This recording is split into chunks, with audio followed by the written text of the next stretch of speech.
Le Grand Matin Sud Radio, 7h, 10h, Jean-Marie Bordry. Vous êtes les bienvenus sur Sud Radio, il est 8h14. J'ai entendu dire que l'Iran allait attaquer Israël cette nuit, c'est ce qu'a annoncé Donald Trump. Ça ne s'est finalement pas produit. Quoi qu'il en soit, on a pu craindre justement une escalade militaire entre l'Iran et Israël et elle risque de se produire d'ici la fin de la semaine. On en parle avec Jean-Paul Chagnolot. Bonjour à vous. Bonjour. Bienvenue sur Sud Radio. Président de l'Institut de recherche et d'études Méditerranée Moyen-Orient, auteur notamment de ce livre Israël-Palestine, la défaite du vainqueur. C'est publié aux éditions Actes Sud. Une escalade militaire directe et assumée entre l'Iran d'une part et Israël d'autre part. Est-ce que c'est un scénario probable pour cette semaine ? Non, je ne crois pas que ce soit un scénario probable. Mais c'est un scénario possible, c'est-à-dire que il faut quand même revenir juste au point de départ, c'est-à-dire que nous étions dans une phase, ça renvoie à la guerre à Gaza, où il y avait des négociations qui, d'après Anthony Blinken lui-même, le secrétaire d'État américain, avaient des chances d'aboutir. D'aboutir à quoi ? À deux choses fondamentales. Un cessez-le-feu à Gaza, qu'on attend depuis des semaines, et puis aussi, bien entendu, une négociation sur la libération des otages, ou d'une partie des otages. Et ça s'inscrivait dans une résolution qu'on a complètement oubliée du Conseil de sécurité d'il y a déjà quelques semaines. Or, qu'est-ce qui s'est passé concrètement ? Israël a choisi d'assassiner le chef des négociateurs. Et quand vous assassinez le chef des négociateurs, celui qui est en face de vous, il est évident que les négociations, sont aussitôt interrompues, pour ne pas dire mortes pour un temps indéfini. Donc je crois que c'est ça le point de départ. Donc ça signifie quelque part que Netanyahou, car c'est de lui dont il s'agit, a littéralement choisi la position dans laquelle il se trouve, car en attaquant l'Iran de cette façon, ou plutôt en assassinant Ismaël Haniyeh, le chef du Hamas, à Téhéran, en violation du droit international, évidemment, il ne pouvait pas ne pas s'attendre à une riposte. Donc on en est là aujourd'hui. Alors quelle riposte ? Et par rapport à votre question, je veux dire que ce qui est entre le possible et le probable, sans faire de subtilité, il y a juste un point très important, c'est que on risque d'avoir une riposte plus forte que la dernière fois. Et dans cette hypothèse, on est à deux doigts d'un engrenage. C'est ça, à mon avis, le grand risque des prochains jours. C'est-à-dire que si, par exemple, la riposte conduisait à aller assez loin au sein du territoire, en profondeur, comme l'on dit dans le territoire, il est possible à ce moment-là qu'Israël veuille à son tour riposter. Et c'est ça, tout l'enjeu est là. Et c'est pour ça qu'il y a en ce moment énormément de négociations, de discussions qu'on ne voit pas de manière officielle, à part quelques exceptions. Oui. Mais c'est fondamental tout ça. Dernière escalade en date entre l'Iran et Israël, c'était au mois d'avril dernier. Plusieurs dizaines et dizaines, même centaines de drones iraniens avaient été lancés en direction du territoire israélien. Concrètement, est-ce que l'Iran d'abord a les moyens militaires de frapper Israël ? Je crois que l'Iran a des moyens directs ou indirects de frapper Israël, très probablement.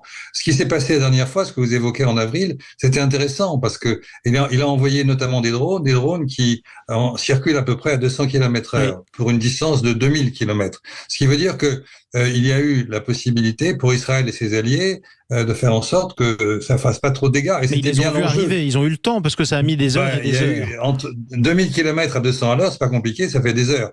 Plusieurs heures, peut-être 10 heures. Donc c'était une riposte qui était tout à fait calculée, graduée si je puis dire. Et même d'après, est-ce que c'est sûr, j'en suis pas tout à fait certain, mais ils avaient prévenu les Iraniens, les Américains. Donc il y avait quelque chose de, on riposte, mais on veut une riposte limitée. Or là, nous sommes à mon avis dans un schéma un peu différent. Et ce schéma différent, il est un peu sur la crête. Et sur la crête, on peut tomber d'un côté ou de l'autre dans le précipice. Si jamais la riposte est trop forte, eh bien à ce moment-là, il y a forcément du côté israélien la volonté de réagir. C'est ce qu'on appelle une escalade. Et on est à deux doigts de ça. C'est pour ça qu'il y a une telle tension diplomatique ces derniers jours, parce qu'on veut tout faire évidemment pour éviter cet embrasement régional. Car si on démarre un embrasement régional de cette importance, plus personne ne contrôle plus rien, quoi. Oui, alors la France et d'autres pays ont appelé leurs ressortissants à quitter notamment le Liban.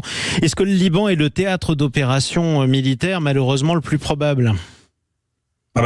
S'il y a effectivement un embrasement, ça commencera par le Liban. Et le Liban, il y a plusieurs niveaux. Ça peut être le sud Liban, mais ça peut être tout le Liban, comme pendant la guerre de 2006. Donc les Libanais sont évidemment très très inquiets par ce qui peut se passer. Malheureusement, le Liban est comme prisonnier de cette guerre depuis très longtemps, pas simplement depuis quelques semaines, mais depuis très longtemps. Et évidemment, avec le rôle du Hezbollah, qui dépend plus de l'Iran que du gouvernement libanais. Et d'ailleurs, il participe au gouvernement libanais. C'est une force politique importante au Liban.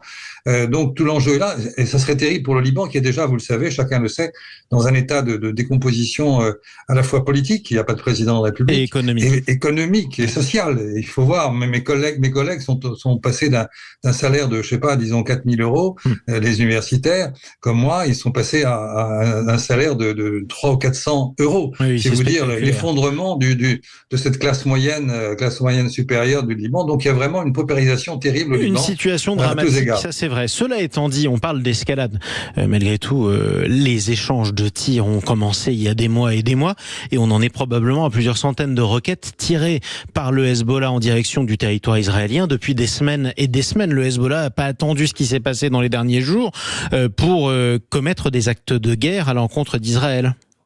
Oui, vous avez raison. C'est en fait l'idée pour le Hezbollah, c'était de soutenir, d'ouvrir un front, mais qui est tout de même un front relativement limité à ce jour. On ne peut rien savoir pour demain, pour soutenir le Hamas à Gaza. Mais il faut revenir à l'histoire, comme j'évoquais tout à l'heure, c'est-à-dire que la vraie question, c'est la guerre à Gaza, qui continue dans des conditions épouvantables. Et je vous rappelle, c'est quelque chose d'étonnant, c'est qu'on oublie toujours le droit, on oublie toujours le Conseil de sécurité. Évidemment, il est coincé par ses impuissances successives, mais le Conseil de sécurité, il y a déjà quelques semaines, a posé à l'unanimité, donc États-Unis inclus, un cadre très clair pour un cessez-le-feu. Et c'est ça, il faudrait revenir à ça. Malheureusement, on est en train de s'en éloigner. Et si l'hypothèse que j'évoquais tout à l'heure d'une riposte trop forte, à ce moment-là, le droit va être complètement broyé, écarté, marginalisé au profit de la force, quoi. Et qu'est-ce qui peut permettre un cessez-le-feu aujourd'hui, dans les conditions actuelles, dans la bande de Gaza ?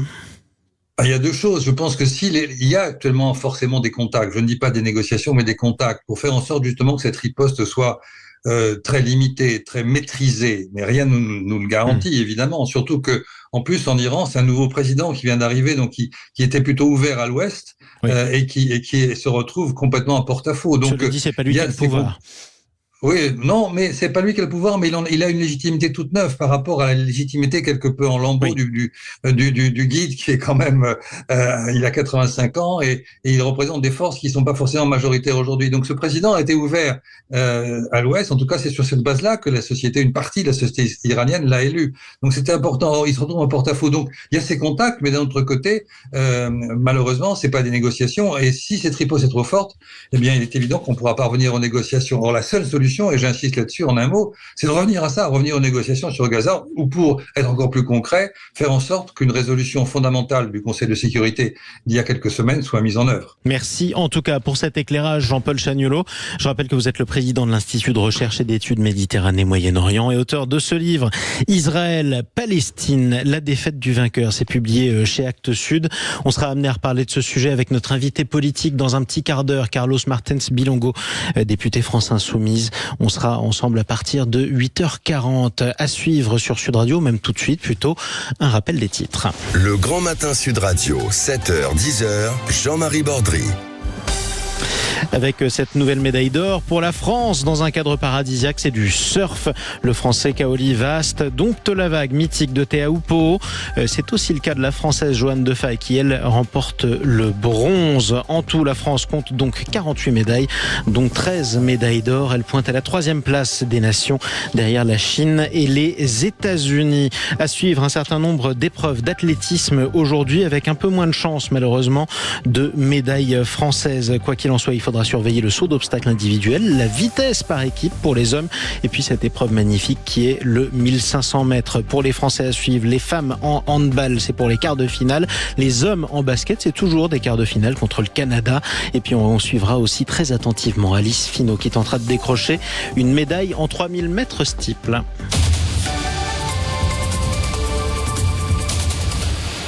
On a retrouvé tout de suite Jules Boscherini. Bonjour à vous mon cher Jules. On en parle avec vous, sans aucun doute la star de la délégation française au JO de Paris 2024 après une véritable razzia de médailles, 5 au total dont 4 en or. Léon Marchand a fêté ses titres olympiques avec le public français. Et il a reçu un accueil digne des plus grandes rockstars, c'est amplement mérité pour le Toulousain, car ce n'est pas tous les jours qu'on est sacré 4 fois sur les mêmes Olympiades. J'ai pas grand chose à dire.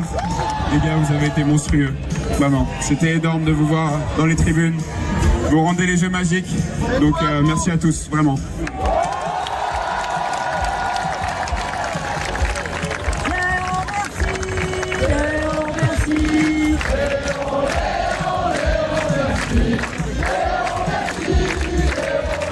Phénomène dont on ne parle pas encore d'ailleurs, mais dont on parlera dans quelques jours, je pense, le retour à la mode du prénom Léon, malgré tout.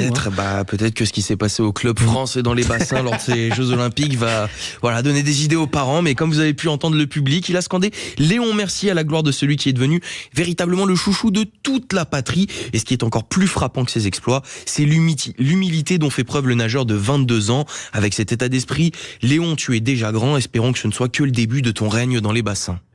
Exactement. À suivre aussi et à surveiller plutôt à la une de votre presse ce matin, Jules Boscherini. Eh bien, les politiques internationales et sportives, la course pour Matignon, mais Macron sous pression, titre Le Figaro dans son édition du jour. Le quotidien fait le point sur la trêve olympique décrétée par le chef de l'État et fait le tour des candidats au poste de Premier ministre. Pour la dépêche du midi, Harris relance le match face à Trump. La présidentielle américaine se rapproche à grands pas et le journal régional consacre une double page à la candidate qui redonne espoir au parti démocrate.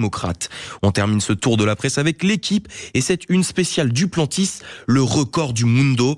Le Suédois est le premier perchiste à conserver son titre depuis Bob Richards en 1952 et 1956. Il a aussi battu son propre record du monde et le porte désormais à 6,25 m. Oui, c'est dingue. C'est un phénomène d'ailleurs, il faut le dire, Duplessis. Il faut vraiment regarder ces sauts, c'est irréel, tout simplement. Merci beaucoup, Jules Boscherini. On vous retrouve dans quelques minutes. Allez, à suivre sur Sud Radio, l'interview politique avec notre invité Carlos Martens Bilongo. On va parler de la situation internationale. On va parler des JO. Sont-ils trop politisés? On se posera cette question. Tiens, est-ce que la gauche n'aime pas le sport? C'est une ministre qui l'a dit.